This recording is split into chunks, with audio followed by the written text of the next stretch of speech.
Halo semuanya, pada video kali ini saya ingin mempresentasikan hasil UAS saya dalam mata kuliah Perancangan Perundang-undangan. Pertama, apa saja yang akan dibahas dalam video ini? Ada latar belakang dan apakah yang menjadi latar belakang diterbitkan putusan Mahkamah Konstitusi nomor 28 garing PUU 9 garing 2013 dan bagaimana implikasi putusan Mahkamah Konstitusi tersebut bagi koperasi. Pertama, apa menjadi latar belakang hal yang akan dibahas kali ini? Indonesia adalah negara hukum sebagaimana tertuang dalam pasal 1 ayat 3 UUD NRI 1945. Indonesia menjalankan penyelenggaraan kekuasaannya berdasarkan hukum. Salah satu ciri negara hukum Indonesia adanya pengakuan dan perlindungan hak asasi manusia berdasarkan ketentuan hukum dan bukan kemauan seseorang atau golongan yang menjadi kedasar kekuasaan. Dalam Konstitusi Negara Indonesia yaitu UUD NRI 1945 pasal 1 ayat 3 ditegaskan bahwa negara Indonesia adalah negara hukum.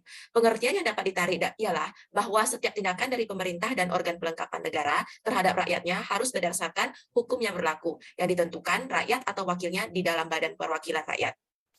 Kemudian, pada perubahan ketiga UUD NRI 1945, terbentuklah lembaga kekuasaan kehakiman, yaitu Mahkamah Konstitusi, yang berperan untuk menegakkan konstitusi dan prinsip negara hukum Indonesia yang demokratis dengan salah satu wewenangnya untuk menguji peraturan perundang-undangan terhadap UU Dasar. Mahkamah Konstitusi merupakan salah satu institusi kekuasaan kehakiman dalam sistem ketatanegaraan Indonesia yang memiliki peranan penting guna menegakkan konstitusi dan prinsip negara hukum Indonesia yang demokratis sesuai dengan kewenangan dan kewajiban sebagaimana diatur dalam UUD NRI 1945.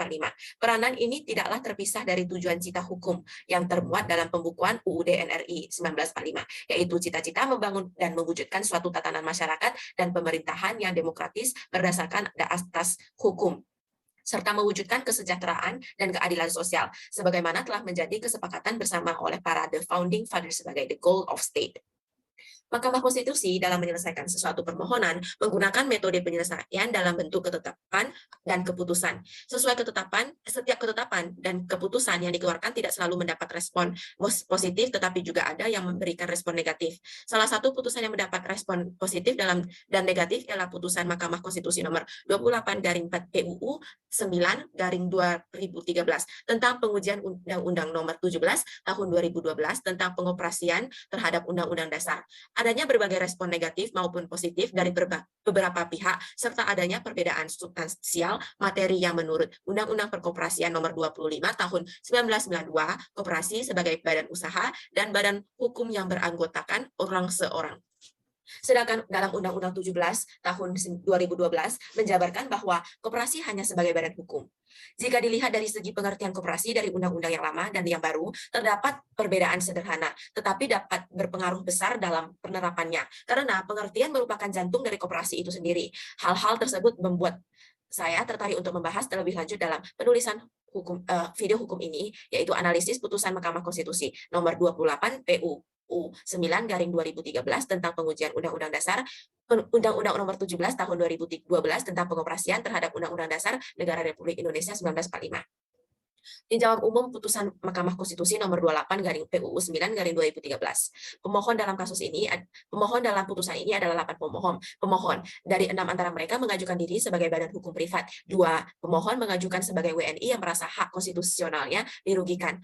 Pokok permohonan yaitu pengujian konstitusionalitas pasal 1 angka 1 sepanjang frasa orang perseorangan, pasal 37 ayat 1 huruf F, pasal 50 ayat 1 huruf A, pasal 50 ayat 2 huruf A dan huruf pasal 55 ayat 1, pasal 56 ayat 1, pasal 57 ayat 2, bab 7 tentang modal yang terdiri atas pasal 66, pasal 67, pasal 68, pasal 69, pasal 70, pasal 71, pasal 72, pasal 73, 74, 75, 76, 77, serta pasal 80, 82, 83, 88 Undang-Undang nomor 17 tahun 2012 tentang perkoperasian bertentangan dengan UU Dasar. Hakim Mahkamah Konstitusi yang mengadili permohonan pengujian undang-undang menyatakan permohonan pemohon 1, pemohon 2, dan pemohon 4 tidak dapat diterima dan mengabulkan permohonan pemohon 3, pemohon 5, pemohon 6, pemohon 7, pemohon 8. Undang-Undang nomor 17 tahun 2012 tentang pengoperasian Lembaran Negara Republik Indonesia tahun 2012 nomor 212, tambahan Lembaran Negara Republik Indonesia nomor 5355 bertentangan dengan Undang-Undang Dasar Negara Republik Indonesia tahun 1945. Undang-Undang nomor 17 tahun 2012 ini tidak mempunyai kekuatan hukum mengikat. Kemudian Undang-Undang Nomor 25 Tahun 1992 tentang Perkoperasian, Lembaran Negara Republik Indonesia tahun 1992 nomor 116 tambahan Lembaran Negara Republik Indonesia nomor 3502 berlaku untuk sementara waktu sampai dengan terbentuknya undang-undang yang baru, memerintahkan pemuatan putusan ini dalam Berita Negara Republik Indonesia sebagaimana mestinya. Latar belakang dikeluarkannya putusan Mahkamah Konstitusi nomor 28 garing PUU 9 2013. Mahkamah Konstitusi berpendapat mengenai kedudukan hukum pemohon 1 hingga pemohon 6 yang mengajukan permohonan sebagai badan hukum privat berupa koperasi. Setelah Mahkamah Konstitusi melakukan pemeriksaan, yang berhak mengajukan permohonan hanyalah pemohon 3 dan pemohon 5, karena wakil yang ditunjuk dalam surat kuasanya ditandatangani oleh semua pengurus. Sedangkan pemohon 1, pemohon 2, pemohon 4, dan pemohon 6 tidak memenuhi syarat sebagai wakil dari badan hukum privat, karena tidak ditunjuk sepenuhnya oleh pengurus koperasi. Pemohon 7 dan pemohon 8 mendalilkan sebagai perorangan warga negara Indonesia yang memiliki hak konstitusional yang ditentukan dalam pasal 28 ayat 2, pasal 28D ayat 2, pasal 28H ayat 4, dan pasal 33 ayat 1 UUD 1945. Dengan demikian, pemohon 7 dan pemohon 8 dapat bertindak sebagai pemohon. Mahkamah Konstitusi membuat putusan ultra petita karena yang dimohonkan adalah pengertian koperasi yang mengandung materi muatan norma substansial yang menjadi jantung Undang-Undang Nomor 17 tahun 2012. Permohonan pemohon terhadap pengertian koperasi hanya sebatas frasa orang perorangan, tetapi Mahkamah Konstitusi memeriksa keseluruhan substansi dari pengertian koperasi karena alasan tersebut. Dalam Undang-Undang Nomor 17 Tahun 2012, pengertian koperasi telah ternyata dielaborasi dalam pasal-pasal lain di dalam Undang-Undang Nomor 17 Tahun 2012, sehingga di suatu sisi mereduksi atau bahkan menegasikan hak dan kewajiban anggota dengan menjadikan kewenangan pengawas terlalu luas dan skema permodalan yang mengutamakan modal material dan finansial yang mengesampingkan modal sosial yang justru menjadi ciri fundamental koperasi sebagai suatu entitas khas pelaku ekonomi berdasarkan UUD 1945. Pada sisi lain, koperasi menjadi sama dan tidak berbeda dengan perseroan terbatas, sehingga hal demikian telah menjadi koperasi kehilangan roh konstitusionalnya sebagai entitas pelaku ekonomi khas bagi bangsa yang berfilosofi gotong royong. Dengan demikian, meskipun permohonan para pemohon hanya mengenai pasal tertentu, namun oleh karena pasal tersebut mengandung materi muatan norma substansial yang menjadi jantung UU tersebut, sehingga jikapun hanya pasal tersebut dinyatakan bertentangan dengan UUD dan tidak mempunyai kekuatan hukum mengikat, maka akan menjadi pasal-pasal yang lain dalam UU tersebut tidak dapat berfungsi lagi. Oleh karena itu, permohonan para pemohon dinyatakan beralasan menurut hukum untuk seluruh materi muatan Undang-Undang Nomor 17 Tahun 2012 dan menyatakan dalam amar putusannya bahwa undang-undang ini bertentangan dengan UUD 1945 dan tidak mempunyai kekuatan hukum mengikat, sehingga diberlakukannya kembali UU Nomor 25 Tahun 1995 untuk sementara waktu sampai dengan dibentuknya undang-undang yang baru agar tidak terjadi. Implikasi putusan mahkamah ini terhadap koperasi itu gimana? Setelah pengujian UU nomor 17 tahun 2012 diputus final, kini undang-undang tersebut tidak lagi menjadi pedoman bagi koperasi dalam melaksanakan perannya sejak diucapkan dalam sidang pleno terbuka untuk umum. Amar putusan tersebut menyatakan bahwa UU nomor 17 tahun 2012 tentang perkoperasian bertentangan dengan UUD, dan juga Mahkamah Konstitusi menyatakan bahwa UU tersebut tidak mempunyai kekuatan hukum yang mengikat, sehingga Mahkamah Konstitusi memberlakukan kembali UU yang lama tentang koperasi untuk sementara waktu sampai dengan terbentuknya UU yang baru. Dengan demikian, hak konstitusional para pemohon kembali terpenuhi dan tidak lagi dirugikan dengan adanya UU 17 tahun 2012 tentang perkoperasian.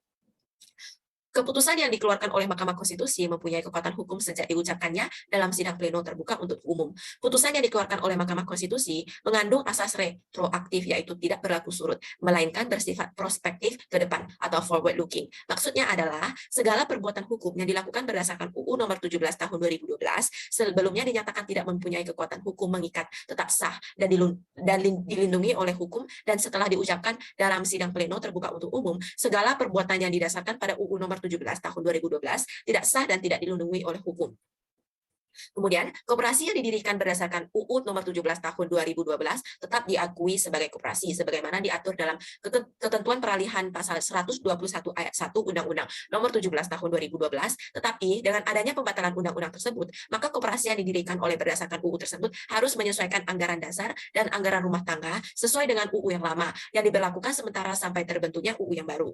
Begitupun bagi koperasi yang didirikan berdasarkan UU nomor 25 tahun 1992 dan telah melakukan perubahan anggaran dasar Dasar dan Anggaran Rumah Tangga sesuai UU Nomor 17 Tahun 2012 hingga kemudian UU tersebut dinyatakan oleh Mahkamah Konstitusi bertentangan dengan UUD dan tidak mempunyai kekuatan hukum tetap, maka koperasi tersebut harus kembali melakukan perubahan anggaran dasar atau ART sesuai dengan UU yang lama.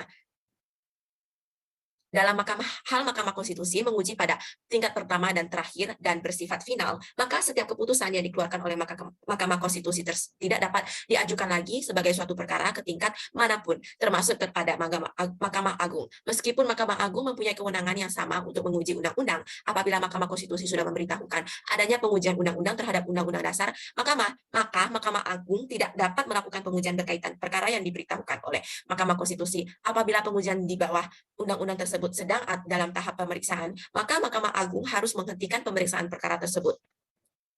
Dalam putusan Mahkamah Konstitusi tersebut menyatakan bahwa UU Nomor 25 Tahun 1992 tentang perkoperasian diberlakukan sementara sampai dengan terbentuknya undang-undang yang baru. Artinya substansi materi yang ada dalam UU Nomor 17 Tahun 2012 yang dianggap oleh para pemohon merugikan hak konstitusional berubah kembali seperti yang dituangkan dalam UU Nomor 25 Tahun 1992 tentang perkoperasian, dan pelaksana koperasi harus didasarkan pada undang-undang ini. Berikut adalah hal-hal yang mengalami perubahan terkait hak konstitusional para pemohon mengenai 1.